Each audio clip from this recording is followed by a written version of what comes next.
Sabi po sa Jeremiah 7 verses 5 and 7, "If you really change your ways and your actions, then I will let you live in this place."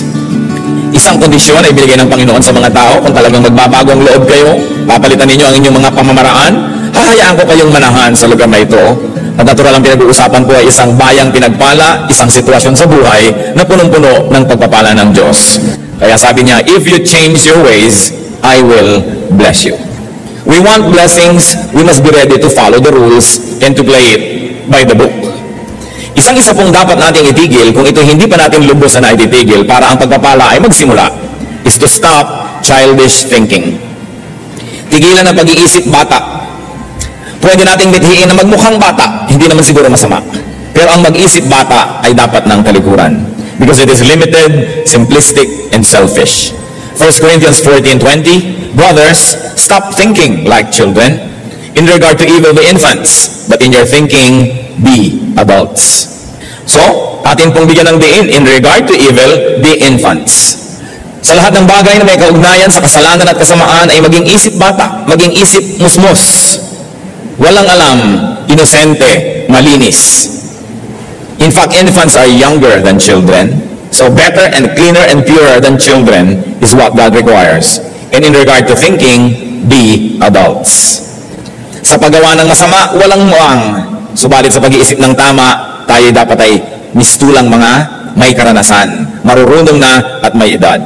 In other words, the Bible is asking for maturity, for a kind of thinking that is understanding and accommodating. Ano pong application nito sa ating buhay ngayon? Tayo po ba ay nag-iisip bata pa? Kung minsan, ay marami tayong mukha at anyo.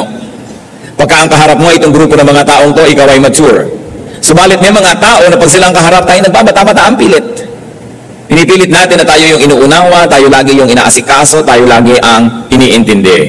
Sabi, kailangan na tayo mag-mature sa maraming paraan.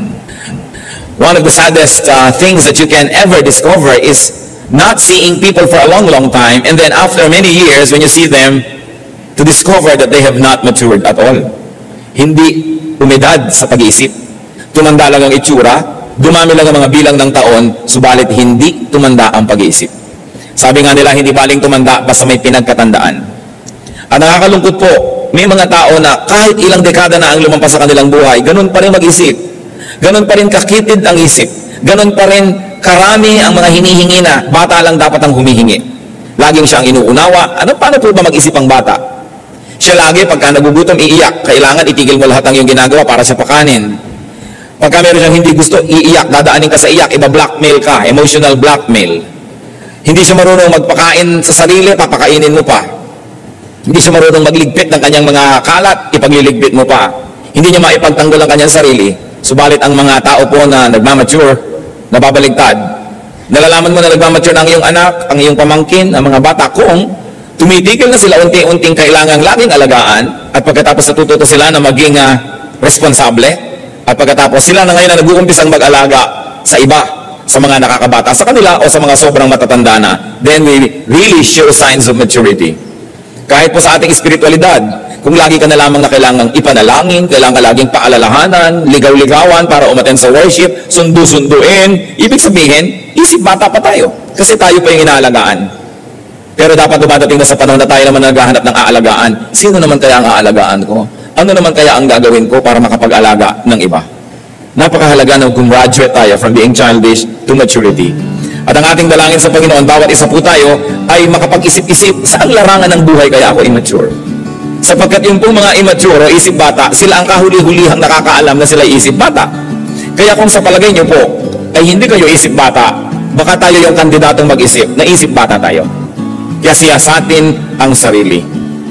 Isa pa pong dapat itigil is to stop ways that do not work.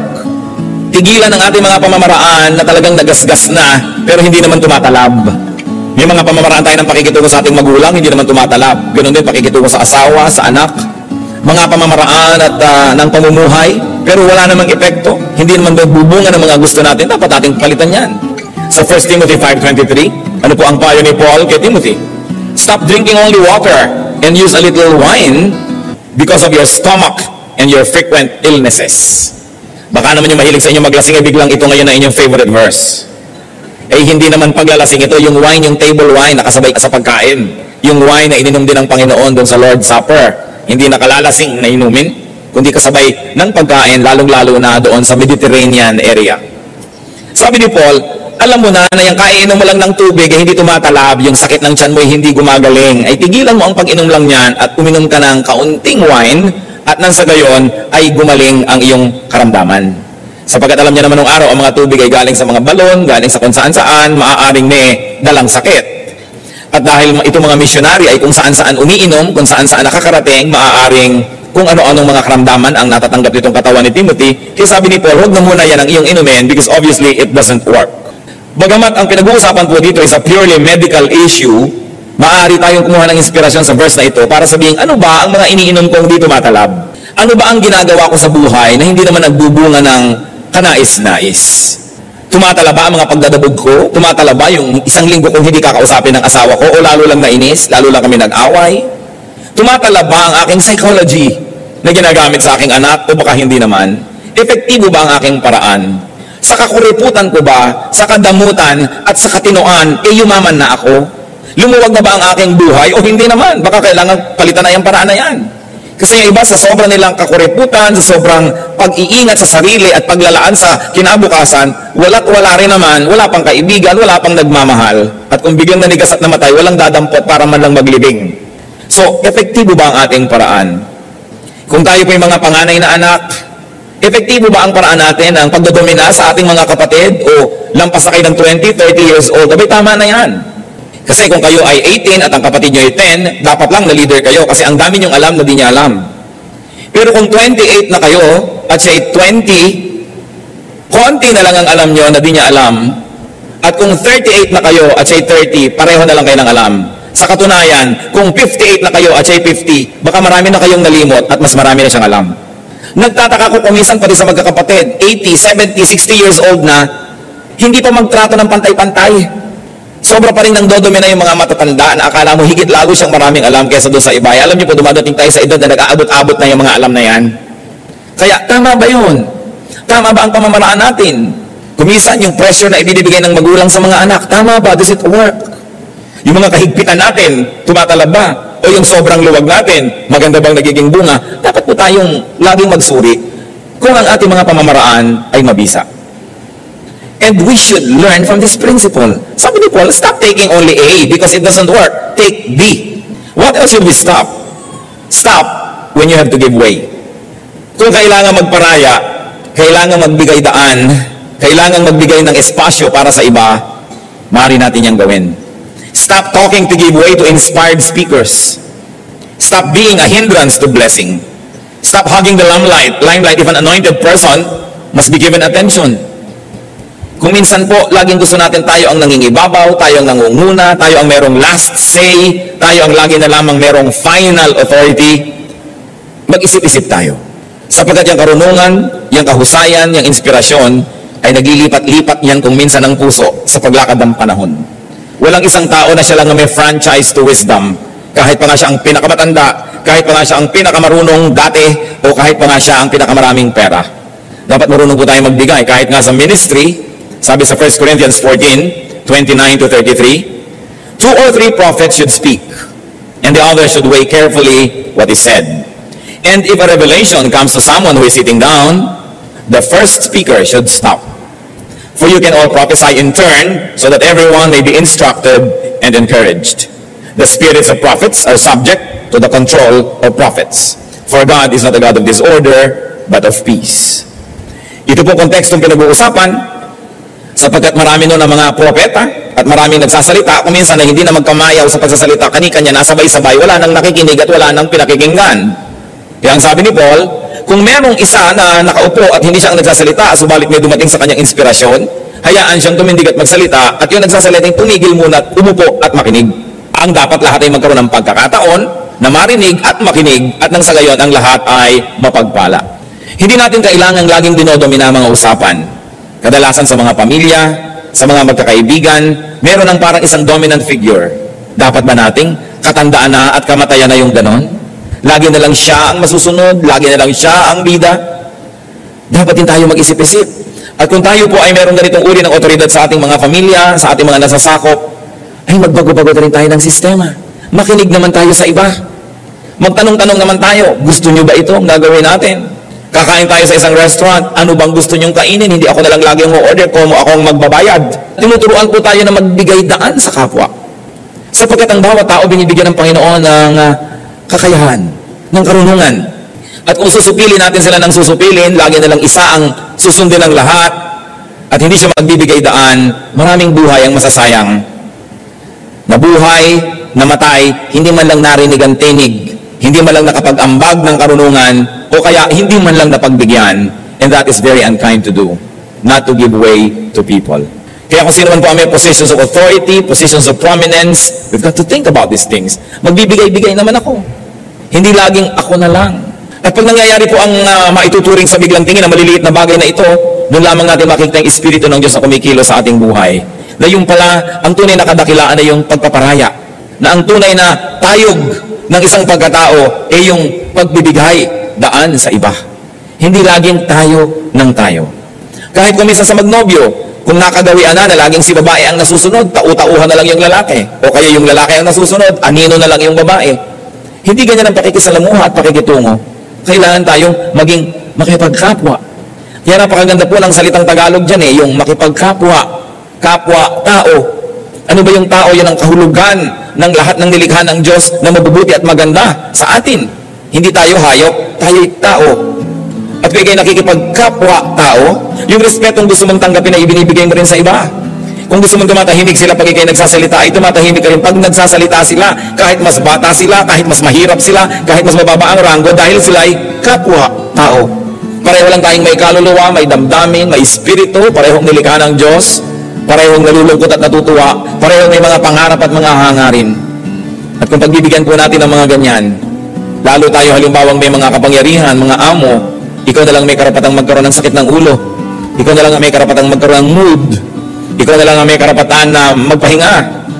Kaya nga po yung mga sensitive na mga amo o mga employers, sinasabihan din niya, maski household help o bining. Pag may isang umaga na gumising kang napakasama ng pakiramdam mo o hilo ka o masakit ang ulo mo, sabihin mo at pagtatrabahuhin pa rin kita. Ganon kaya yon? Di sabihin mo para makagawa kami ng paraan. Kung kailangan mong humiga maghapon, paminsan-minsang nangyayari, kailangan binibigyan natin ng pagkakataong maging kapwa-tao, yung tao. Kasi lalo sa atin po, napakahirap sa ating mga household staff. Hindi na sila makadaing. Maliban na lang siyempre nangingisay at naninigas sa talagang emergency case na, yun, malalaman na ng employer. Pero kung basta medyo may konting nararamdaman, medyo mahihilo-hilo, malay pa ba natin, natatanong ba natin? Magbibigay daan tayo. Hindi laging tayo lang. Kung sa sanlibutan ay nangyayari ang ganyan, hindi marapat mangyari sa mga anak ng Diyos. Because we are a royal priesthood, a holy nation, a people who belong to God. Na dapat nakikita hanggang sa mumunti nating pakikitungo sa ating kapwa, yung tayog ng salita ng Diyos. Meron pa pong isang dapat tigilan, stop judging others. Tumigil tayo ng paghuhukom at paghuhusga sa kapwa, lalong-lalo at kakaiba ng ating paniniwala ang paniniwala nila, kakaiba ng ating mga pananaw at paninindigan ang sa kanila, dapat tigilan natin ang pagsabing mali sila at tayo lang ang tama. Dapat nating tigilan ang pagsabi sa mga taong sila ay naliligaw dahil lamang hindi tama, hindi landas natin ang kanilang sinusunod.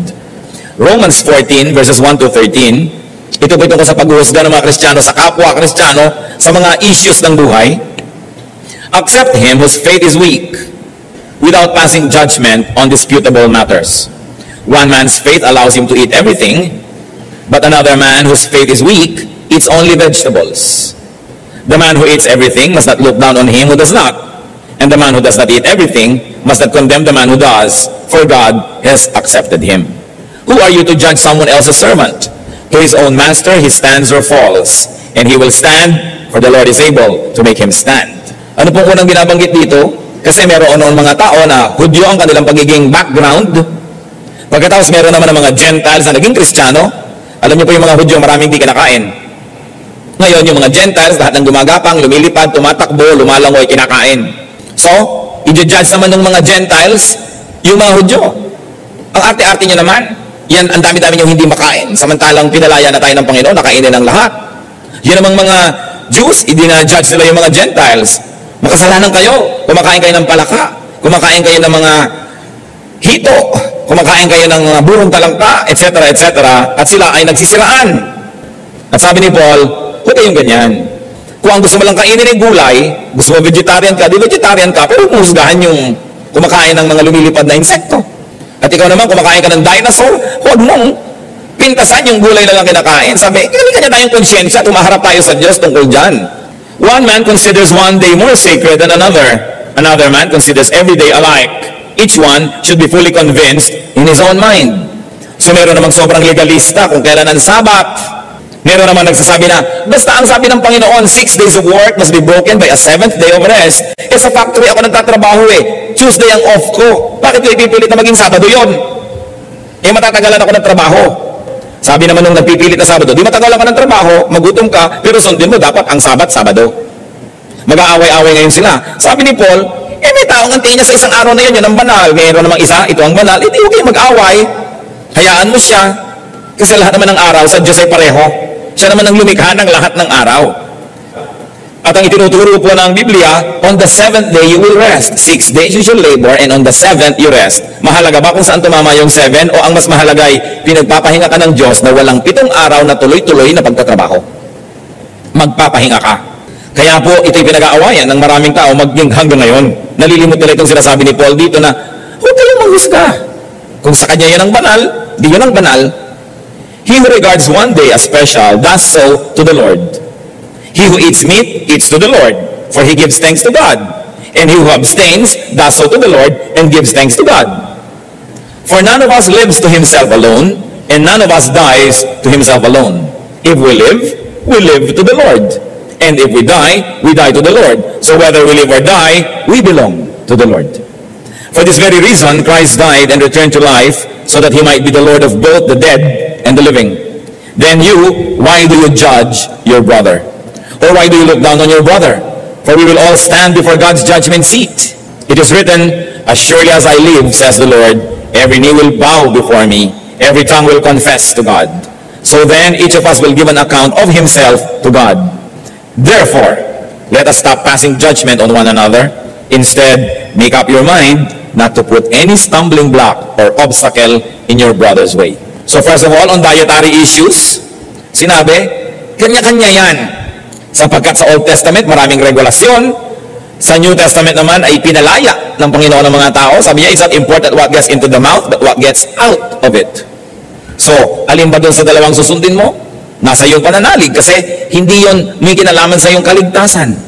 Meron naman on special day issues, meron mga Kristiyano, aawayin yung mga gustong magsabit ng parol pag Pasko.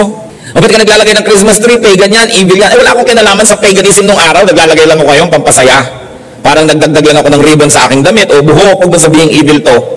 Sapagkat yung mga bagay na yon ay pang-ibabaw, hindi naman nang pumapasok sa loob ng puso.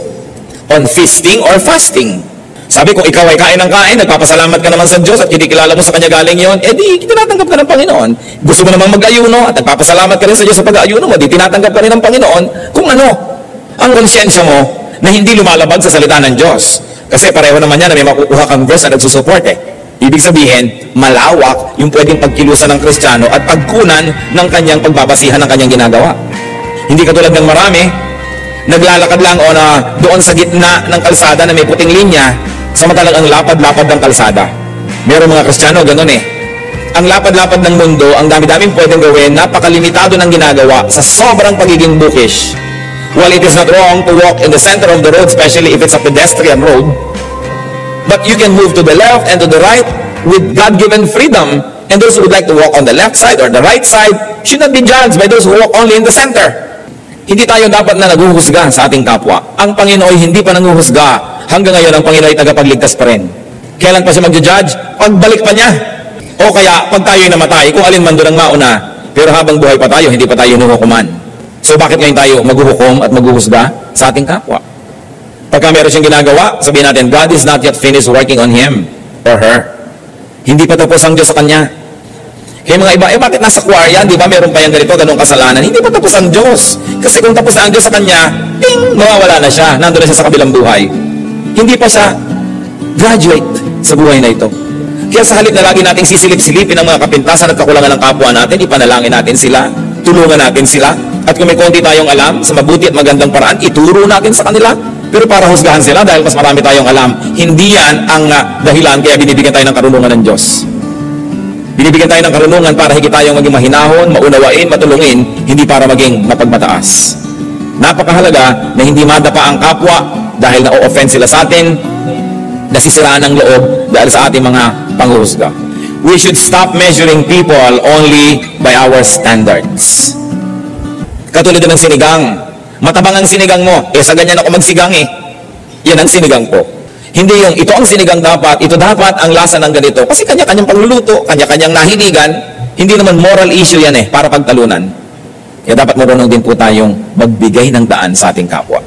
Ba't natin pinag-uusapan ng ganito mga bagay? Sapagkat itong mga bagay na ito ang napapabayaan ng maraming Kristiyano. Sa ulo ang lahat ng Ten Commandments, ang lahat ng doktrina sa buhay, pero sa ganitong mga bagay, tayo nadadapa at magkukulang. Ano pang dapat nating tigilan para ang buhay natin ay mapagpala? Stop grumbling. God has constantly taught against grumbling. Yung reklamo ng reklamo, katsang ng katsang, maraming comment, hindi na siya masaya, magre-reklamo pa para lumungkot din ang kapwa na sana'y masaya na, napalungkot pa niya. Laging maraming mga puna, maraming pintas, dapat na itong itigil. Alam niyo kung bakit ito pinagdidiinan? Kasi 99% ng mga Kristiyano guilty pa dito. Walang tigil ang kareklamo. Walang tigil ang kahahanap ng mga ipipintas, ng mga kasiraan. Samantalang dapat hinahanap natin kung ano yung mabuti, kung anong maganda, kung anong mapupuri, kung ano ang pagpapala na naroon na. John 6:43, stop grumbling among yourselves, Jesus answered. At isa ito sa mga paulit-ulit na turo sa Biblia, Old or New Testament alike. Stop grumbling. Wives, what are you grumbling against your husband?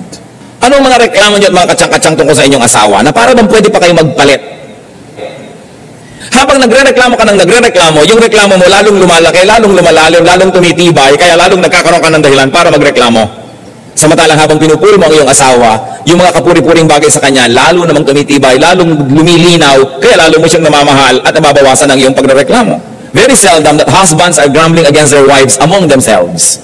But it's more often that wives among themselves are grumbling against their husbands.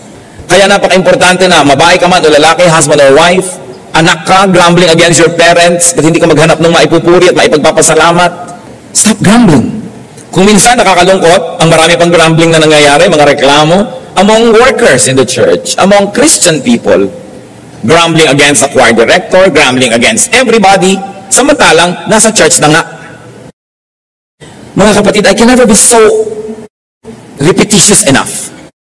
Kasi nakikita ko nangyayari ito sa buong paligid. Ang mga tao, napakagaling magreklamo. Sinisilip ang kapwa, yung mga privileges ng iba, yung mga tinatamasa ng iba, lagi nilang tinutuos, hindi ipagpasalamat kung ano yung nasa kanila. Magkakapatid, nareklamuhan ng reklamuhan laban sa isa't isa. Nag-aagawan ng mga mana, sira-sira lang naman piano at isang dangkal na lupa. Magkakagalit, grumbling against each other.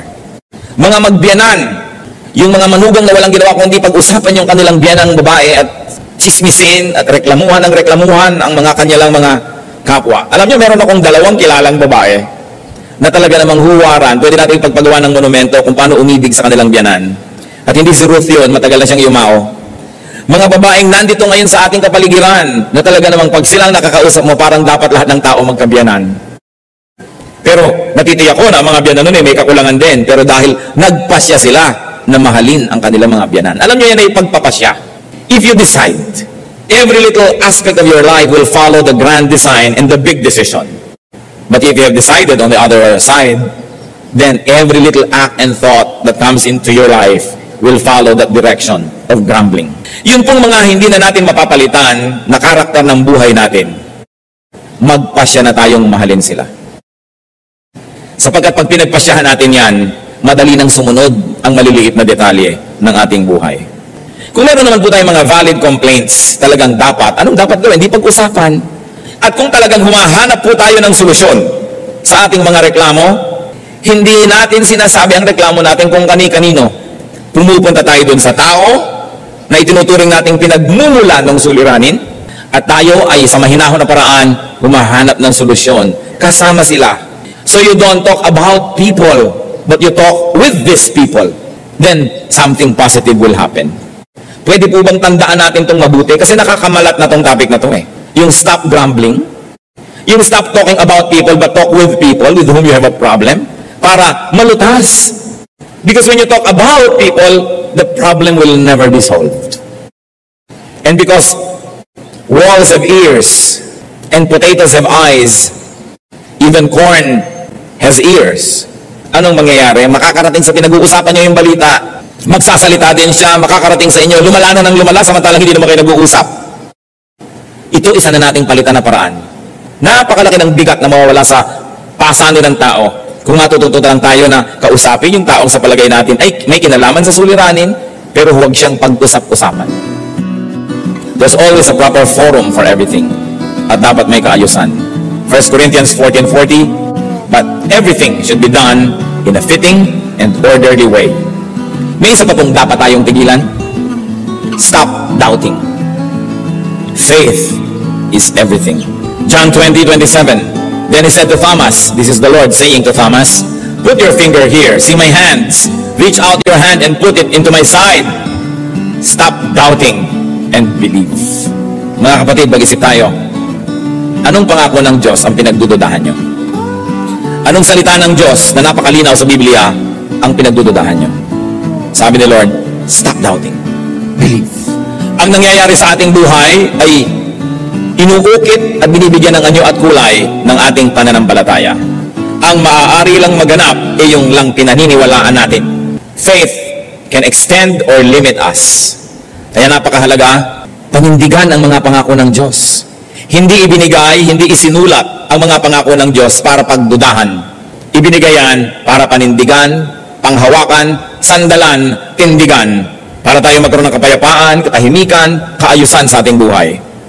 Ang lahat ng patuloy pa ring nerbyoso ay kulang ng pagtitiwala sa salita ng Diyos. Ang mga lagi pa rin na sinasakmal ng takot ay kulang ng pagtitiwala sa mga pangako ng Diyos. Ang mga takot na takot maghirap at baka walang makain, salat na salat sa pananalig sa sinabi ng Panginoong Jesus. Sabi niya, look at the birds of the air. They don't even plant, they don't harvest, but your Heavenly Father feeds them. At kung ang mga ibon ay pinapakain, ang mga bulaklak ay dinadamitan, kayo pa kaya ang hindi alagaan ng Panginoon? Mga mabababaw na mga pananalig, sinabi ng Panginoon. Ano po ang inyong mga takot? Gusto kong pag-usapan natin yan eh. Ano mga takot natin? Sa palagay nyo ba, hindi mas malaki ang Diyos dyan sa takot na yan? Pero habang may mga takot tayo, nabubuhay tayo sa nerbiyos, sa pangamba, sa panghihina, ibig sabihin, mahina ang pananalig. Nagdududa sa salita ng Diyos na ito'y totoo, ito'y mapanghahawakan at magaganap na. 2 Peter 3:9, the Lord is not slow in keeping His promise. Suyurin ang Biblia, halukayin, hanapin lahat ng pangako ng Diyos, panghawakan, memoryahin. Dapat ba bang i-memorize yan? Yes. Because when you memorize and commit to memory the promises of God, you will be able to pull out the right promise at the right moment and you will be strengthened. Ang ating pagkain ay ang salita ng Diyos. Hindi ba sabi ni Satanas kay Lord, kung talagang Diyos ka, gawin mo mga pagkain niya mga bato. Sabi niya, man does not live by bread alone, but by every word that comes from the mouth of God. Anong isa sa mga kahulugan niyan? Ang pagkain natin ay ang salita ng Diyos. Nanghihina ka, physically, kakain ka ng pagkain, iinom ka ng mga vitamins, iinom ka ng mga herbs, at kung ano-ano pa, para ka lumakas. Spiritually, nanghihina ka, ang pagkain may salita ng Diyos. Ano? Ang kanyang mga pangako. Kaya ay maalala ko yung pangako na yun ng Diyos, kakainin ko ngayon yung pangako na yun. Malakas na ako kasi kumain ako ng tama kong kainin. Kaya yung panghihina, isa lang po yan na sintomas na tayo'y mahina sa pananampalataya. Ang mga anak ng Diyos ay victorious because God is victorious. Malalakas ang loob dahil kakampi natin ng Diyos. Masisigasig, hindi lalampalampa, hindi hihina-hina. It is the devil who comes to steal, to kill, and to destroy. But Jesus says, I have come that you may have life and have it to the full. A full life. Don't just exist. Get a life, a full life. At kailangan panghawakan natin literally ang mga pangako ng Diyos. Pag sinabing ganon, gawin. Pag sinabing tigil, tigil. Pag sinabing go, go. Pag sinabing this is my promise, claim it. Nothing happens to people who do not believe. Kahit sa mga imbensyon, nakaka-imbento yung mga tao na naniniwala sa kanilang magagawa. Kahit yung mga unang mga taong tumawid sa dagat Pasipiko nung kauna-unahang mga panahon, naniwala silang magagawa nila yun. Yung umakyat niya sa mga Mount Everest, naniwala silang magagawa nila. Pero yung naku, hindi pwede yan, mahirap yan. Mahirap yan, talagang walang nararating. Kahit yung mahihirap na tao na napaasenso ang sarili sa tulong ng Diyos, dahil naniwala silang magagawa nila. Habang lahat ng kanilang mga kaibigan ay nag-give up na, at nag-adik-adik na lamang, may mga nagpilit pa rin mag-aral, pinilit magsikap, ngayon umasenso sa buhay dahil naniwala sila. Yung paniniwala natin ang bubuo o sisira sa ating buhay. Kaya kailangang paniwalaan. Pati po ang ating mga anak, kung naniniwala tayong sila'y mahusay, naniniwala tayong marami silang magagawa, nagiging mahusay at maraming ang nagagawa. Pero pag naririnig kayong, uy, anak ko na yan, bubing yan eh. Walang pag-asa. Ganyan lang, nagiging ganun ang performance nila. Kasi sila man na nawawala ng pananalig sa sarili. Kasi sinira na natin ang loob. At kung may isa pa tayong dapat pag-usapan ngayon, na dapat tigilan, stop sinning. Remember the law of impenetrability. Only one thing occupies one place at one time. So anybody who sins has no space for holiness. And if there's no space for holiness, there's no space for God. If there's no space for God, there's no space for blessedness, for victory, or for fruitfulness. 2 Corinthians 5:17. If anyone is in Christ, he is a new creation. The old is gone. The new has come. Ilang beses na dapat nating bigkasin, basahin, usal-usalin ang mga salitang ito bago lubos nating maunawaan. Na ang isang tao na kay Kristo ay isang bago ng nilalang. Pero marami nagsasabi, born again ako, bagong nilalang, new creation. Pero old habits, old sins, old ways. A new spirit is not compatible with old sinful hearts. There has got to be renewal all the way. Matthew 9:17, neither do men pour new wine into old wineskins. If they do, the skins will burst, the wine will run out, and the wineskins will be ruined. No, they pour new wine into new wineskins, and both are preserved. Napakaganda po ng talinghaga na ginamit. Kung may bagong alak, hindi pwedeng ilagay sa lumang sisidlan na usually mga leather, mga skin ng hayop. Sapagkat sasabog lang yon kung may bago kang ilagay. Sabi, lumang sisidlan, lumang alak, bagong sisidlan. Bagong espiritu, bagong puso. Bagong tao, bagong buhay. Napakasimple ng analogy. There should be new ideas, new ministries, new actions if we have a new heart. 1 Corinthians 15:33-34. Do not be misled. Bad company corrupts good character. Come back to your senses as you ought and stop sinning. New life, new friends, new lifestyle. At kung tayo may nakikitungo sa mga dati nating mga pinakitutunguhan, ay dahil lamang gusto natin silang akayin sa tama, hindi para mulit-muli nila tayong hilahin pababa.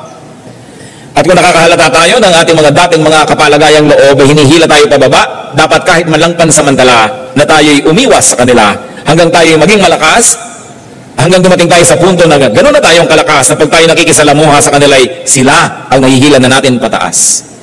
Pero hindi maaari na umasa tayo na magkaroon ng bagong buhay, pero lahat ng mga luma nating mga pakikitungo na may kasamaan, kamalian at kasalanan ay ipagpatuloy pa. Meron pa nga nakikiusap sa akin, Pastor, pwede po ba tayo mag-Bible study sa aming bahay? Saang bahay? Sa bahay po namin ni ganon. Panginoon kong Diyos, ikaapat mo ng asawa yan. At buhay pa yung 1, 2, 3. Ngayon, gusto mo mag-Bible study tayo sa bahay nyo. Eh di para ko na ngayong in-recognize itong relasyon na ito. Gusto mo pala mag-Bible study, tanggalin mo muna sa buhay mo yung 2, 3, 4. At ayusin mong yung buhay. Kasi oras na nakasanayan na yon, hindi na mahapdi, hindi na masakit. Ang kasalanan na inaalagaan ay wala ng kirot. At katunayan yan, pag nakasanayan ng kasalanan, pag tinatanggal mo, doon pa ngayon makirot. Pero parang isang bulok ng ngipin, ayaw mong ipabunot sa dentista dahil masakit ang pagbunot. Kaya pagtsatsagaan mo na lang na buong buhay, sumasakit-sakit. Sa buhay po natin, kuminsan kailangan ng drastic surgical procedures. Merong dapat pinuputol. Hindi na pinag-iisipan pa, lalo't malinaw na inuutos sa salita ng Diyos na dapat tanggalin sa ating buhay. Kaya nga po yung isang taong pinagaling ng Panginoon, nung makita niya muli doon sa may templo, sa John 5:14, later Jesus found him at the temple and said to him, "See, you are well again. Stop sinning, or something worse may happen to you." Para po tayo tulad ng taong ito, may sakit, may karamdaman, pinagaling na ni Jesus. Sabi niya, aba, magaling ka na pala, ha? Di ba pinagaling kita? Opo. Sabi Lord, tigil-tigilan ang mga kasalanan, ang pagkakasala, dahil maaring may mas masahol pang mangyari sa'yo kesa nung bago kita pinagaling. Stop sinning or something worse may happen to you. That is from the mouth of the Lord. At sa palagay nyo, ito'y isinulat sa Biblia para lang tingnan natin as history. No, this is current events because this is universal message. It's telling us, stop sinning or something worse may happen to you. So do not just wish and pray for blessedness. Take concrete steps. Stop childish thinking. Stop ways that do not work. Stop to give way to others. Stop judging others. Stop grumbling. Stop doubting. And very importantly, stop sinning. And when we stop these things, we begin to go for glory. Because only one thing occupies one place at one time. Unless you stop doing wrong, you cannot begin doing right. Heavenly Father, thank you for your reminders. Salamat sa kabutihan nyo. Salamat sa mga paalala. Dalangin namin, ito man lang 7 na pinag-usapan, huwag mawala sa aming alaala. Maipamuhay namin. At Panginoon, kami po'y pumuposisyon doon sa daanan ng iyong pagpapala. Sa pagsunod namin sa iyong mga salita, isinasahod namin ang aming mga kamay para tumanggap ng iyong mga pagpapala. Nawa ay dinggin mo ito, at nawa ang pagbabago'y makita mo sa amin, at nang sa gayon, matupad ang mga mabubuti mong hangarin sa amin. Mga kapatid, panandalian tayong magbulay-bulay. Kung alin man sa 7 ang dapat bigyan ng madiin na pag-iisip, mag-isip-isip. Humingi ng kapangyarihan sa Diyos na siya'y ating masunod. At nawa magkaroon tayo ng tunay na isang buhay na punong-puno ng pagpapala.